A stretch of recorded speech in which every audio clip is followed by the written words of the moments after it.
Just because one resides in a secure building, they're not immune to the possibility of falling victim to a heinous crime. That is the unfortunate scenario that unfolded in the case of Sasha Samsudean, as detailed in today's criminal narrative. In October 2015, a woman known for her beauty and charisma fell victim to a brutal murder. The perpetrator, who had been previously expected to ensure her safety and well-being, instead ended her life tragically. Described as a highly intelligent individual, Sasha was beloved by those in her social circle. They noted her altruistic nature. She dedicated herself to assisting others without seeking any form of compensation. In her role as a real estate professional, she took pleasure in aiding numerous families and individuals in finding rental properties or purchasing homes, particularly in the Orlando, Florida region. On social media, she identified herself as, quote, the Cupid searching for your ideal apartment. Sasha had a penchant for seeking out exquisite and cozy apartments for her clients, much like the exclusive and splendid apartment she secured for herself at the upscale Place condominiums in downtown Orlando. These condos were truly exceptional, distinguished by their sophistication and breathtaking views, enveloping palm trees and a stunning swimming pool. Apart from their allure and the comfort these buildings offered, there was an additional factor that led the 27-year-old to choose them as her residence. These condos were meticulously equipped with top-notch security systems, featuring cameras on every floor, alarms on the windows and doors, as well as a unique key code restricting access to tenants and authorized personnel only. Furthermore, the condos boasted around-the-clock surveillance, ensuring constant security and peace of mind, regardless of the time of day or night. However, ironically, malevolence can permeate even the most secure of security systems. Sasha Samsudean was a native New Yorker born on July 4, 1988, and raised in Orlando, Florida, along with her brother Ken. She graduated from the University of Florida and held positions as a social media manager at 407apartments.com and swamprentals.com. According to her LinkedIn profile, she also worked for the educational services company Pearson, where she managed their social media accounts. Samsudean was also actively involved in volunteering with the Greater Orlando Apartment Association. The association honored her on its Facebook page after hearing of her unfortunate demise, stating, quote, the members of our association family are deeply saddened to receive the news of Sasha Samsudean's premature passing over the weekend. Sasha stood out as a unique individual, demonstrating tireless dedication as a volunteer and possessing a remarkably infectious personality that was truly admirable. We extend our condolences and support to Sasha's family and friends as they navigate this challenging period.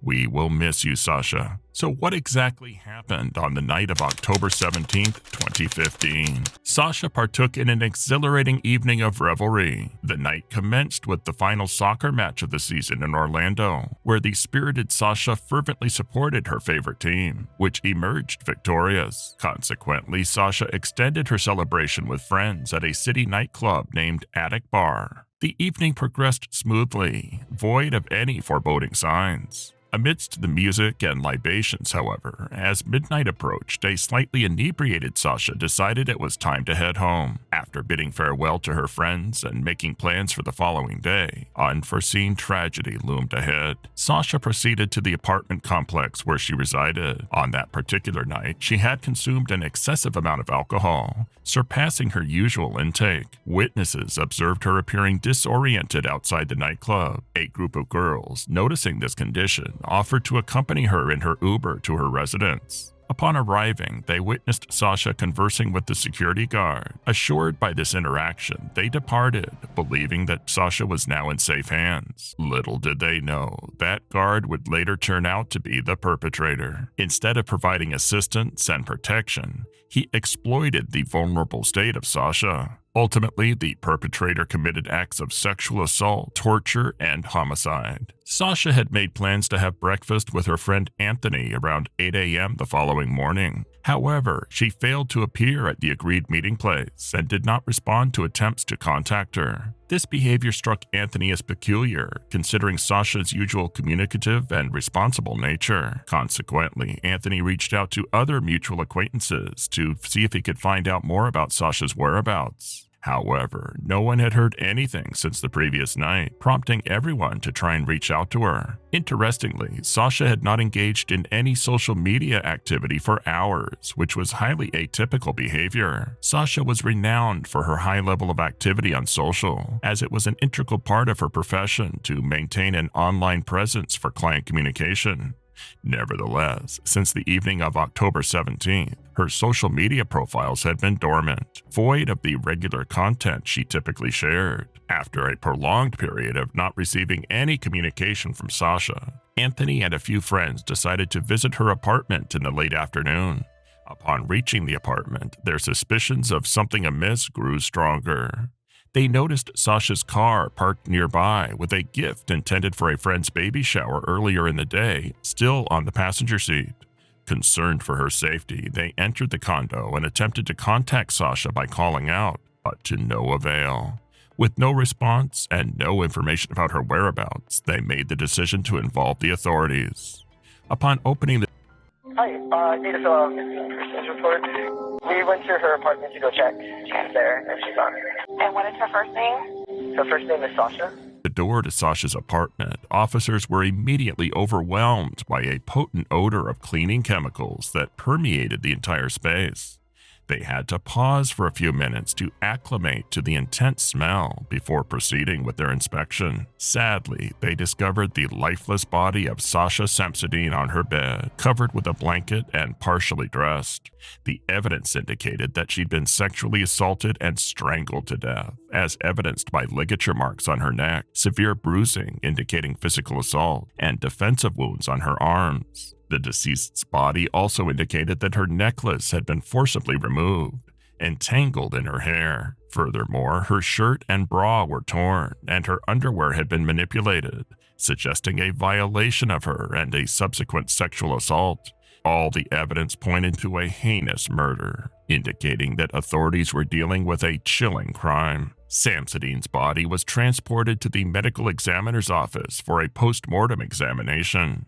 The examiner confirmed that the victim had been strangled and brutally beaten. Additionally, she had suffered trauma to the skull and forced penetration in the vaginal area. The medical examiner noted an internal fracture of her neck, indicating a severe hit. The medical examiner also indicated the possibility that Sasha may have been strangled with either a seatbelt or a utility belt, as the marks on her body were consistent with injuries caused by these types of belts. Sasha's apartment showed no signs of forced entry, including closed and locked windows. This raised doubts about the motive being a robbery. One particular detail was the raised toilet seat, unusual considering Sasha lived alone. Additionally, they noted the presence of large shoe prints on the floor, significantly larger than any footwear the young woman wore, indicating the presence of a male inside the apartment, who probably was unequivocally responsible for the murder of Sasha. Furthermore, fingerprints from the perpetrator were found in the bathroom. Subsequently, the question emerged: how did the man manage to gain access to Sasha's apartment? And for what reason did he choose to commit acts of abuse and murder? The person responsible was actually identified quicker than anticipated by detectives. Male DNA was discovered on Sasha's body, in addition to the clues found in the bathroom and alcohol bottles in the apartment. Sasha's family and acquaintances attested to her amicable nature, describing her as a vibrant, humorous, sociable, highly intelligent, and diligent individual. Upon hearing the tragic news, her colleagues emphasized that Sasha was too often underestimated, merely seen for her physical appearance. However, in reality, she was a determined individual who seized every opportunity that crossed her path. Her proactive approach endeared her to others, as she consistently strived to make the most of each day. They noted that she had recently relocated to the beautiful apartment to embark on a new chapter in her life. Unfortunately, none of the plans she had made to further her goal of personal growth were realized. Sasha's iPad was discovered in the residence, allowing authorities to access her messages. It was observed that she'd been communicating with an individual named Ben, with whom she'd had a prior romantic relationship. On the night in question, Ben had invited Sasha to meet him at a different event. However, at 5:12 a.m., Sasha messaged Ben with a simple "Ben," to which Ben did not respond. This led to uncertainty regarding whether or not the two individuals had actually met that night. Despite initial suspicions, it was later confirmed that Ben had not met Sasha. Additionally, after Ben willingly provided a DNA sample, Ben's DNA was confirmed to not match the samples recovered from Sasha's body and residence. The police also interviewed a man named Taylor who had been in a relationship with Sasha for 2 years. Despite their breakup, it was evident from phone records that they were still in regular contact, suggesting lingering feelings. Taylor expressed his belief that there was still a spark between them and he hoped they would reconcile. Regarding the case, however, he claimed he was not involved and could provide an alibi. He stated that on the day of the events, he was working at a bar, a fact corroborated by multiple witnesses who saw him there all night until dawn. Thus, he was cleared as a suspect. Additionally, his DNA did not align with that of the perpetrator. Thus, the identity of the murderer remained unknown. How did they gain access to Sasha's apartment? How were they able to perpetrate rape, physical assault, and ultimately strangulation without attracting any attention? Gradually, the police uncovered answers to their inquiries. They scrutinized video footage from the advanced security system within the building, along with the 15 cameras positioned around Uptown Place. This comprehensive review aimed to identify any suspicious activities that could lead to the apprehension of the perpetrator. Consequently, an interview of the security guard on duty that night, named Stephen Duxbury, was conducted. He made a statement in a somewhat unconvincing manner, asserting that he had not observed any unusual occurrences that evening. Furthermore, he emphasized that he strictly adhered to the directive of allowing only individuals with access cards to enter or exit the premises. Consequently, he explained that he had refused entry to Sasha as she had arrived without proper ID. This is a bit of an anomaly, as Duxbury had been employed as a guard in the building for approximately 5 months. Consequently, he should have known Sasha and would be aware of her residency within the premises. Additionally, officers were perplexed by the question of how Sasha managed to be inside her apartment, lifeless, without having a building access card. Upon questioning, the guard provided the following response. The timing of his rest break allowed her to enter the building just as another man was entering the complex. Sasha seized the opportunity to discreetly follow behind the man. This man was also promptly eliminated as a suspect, as he submitted his DNA for testing, and it did not match. He did state that he had noted that Sasha was significantly intoxicated, and he regretted not giving her much more attention. A neighbor, however, observed Sasha that evening in the company of the security guard. Given the guard's responsibility for ensuring the safety of all residents, the neighbor assumed that the guard was merely assisting Sasha. Subsequently, the guard confessed to having seen Sasha inside the building on that particular night. In fact, video footage showed the guard trailing Sasha around the building and walking alongside her on multiple occasions. Regrettably, there was no surveillance camera directly facing the entrance to Sasha's apartment. Though there was no footage of the guard entering the apartment, certain suspicious images emerged as critical leads. Duxbury was observed leaving the premises at 6:36 a.m. with garbage bags in hand, a highly unusual occurrence, as it was not within the security guard's responsibilities to dispose of trash. In an effort to identify any incriminating evidence, law enforcement officers closely examined the video footage and noted that the garbage bags placed in Duxbury's vehicle matched the style and brand of those found in Sasha's apartment. With this additional evidence, the authorities proceeded to search the guard's residence with a warrant. They examined his computer and phone, uncovering a significant clue.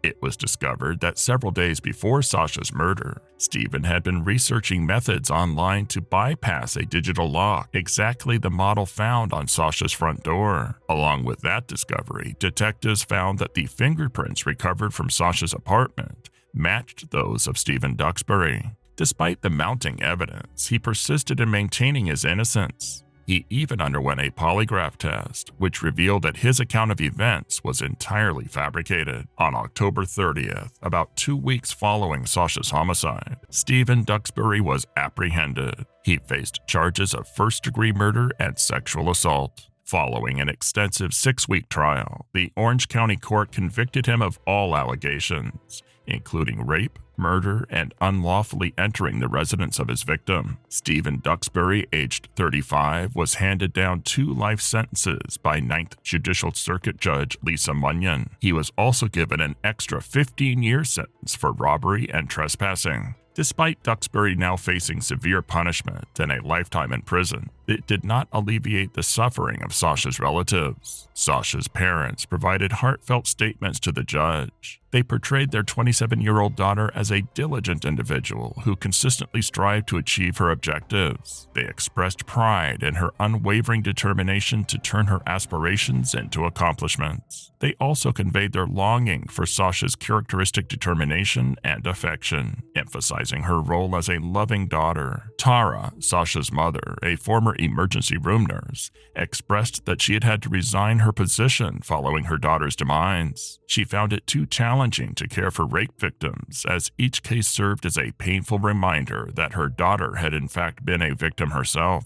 She expressed her great sorrow, stating, quote, "I will never have a last supper with my daughter again. Her father will never walk her down the aisle. At each wedding I attend, I am reminded that I will never witness my own daughter walking down the aisle." Ken Samsudean, Sasha's brother, expressed that Sasha's legacy will endure through memories. He expressed his gratitude to the Orlando police detectives for their exhaustive efforts in apprehending the perpetrator. However, he noted that the conviction does not alleviate the anguish caused by the passing of his dearly beloved sister. As for Duxbury, he refrained from making any statements prior to his sentencing, displaying a consistent demeanor of detachment and indifference. Despite the defense's efforts to win the case by tarnishing Sasha's reputation, portraying her as a promiscuous partygoer, those attempts proved futile. The video recordings provided irrefutable evidence of the security guard's brutal and inhumane treatment of his victim. The prosecution emphasized the extreme violence inflicted by the guard, likening the impact on Sasha's body to that of an 18-wheeler colliding with a motorcycle. This comparison underscored the lack of justification or compassion for the perpetrator, as the physical evidence and testimonies unequivocally revealed the heinous nature of his actions. Despite the mystery surrounding the guard's ability to enter Sasha's apartment without any evidence of tampering with the lock, he refused to divulge any details about how he entered. Sasha herself was laid to rest in a secluded location during a ceremony that incorporated elements of Hindu, Islamic, and Christian traditions, religions adhered to by her and her parents. As we reach the end of this case, I extend an invitation to join us for additional intriguing cases. Subscribe and activate the notification bell, and you can stay updated on similar criminal cases. I bid you farewell and look forward to our next encounter.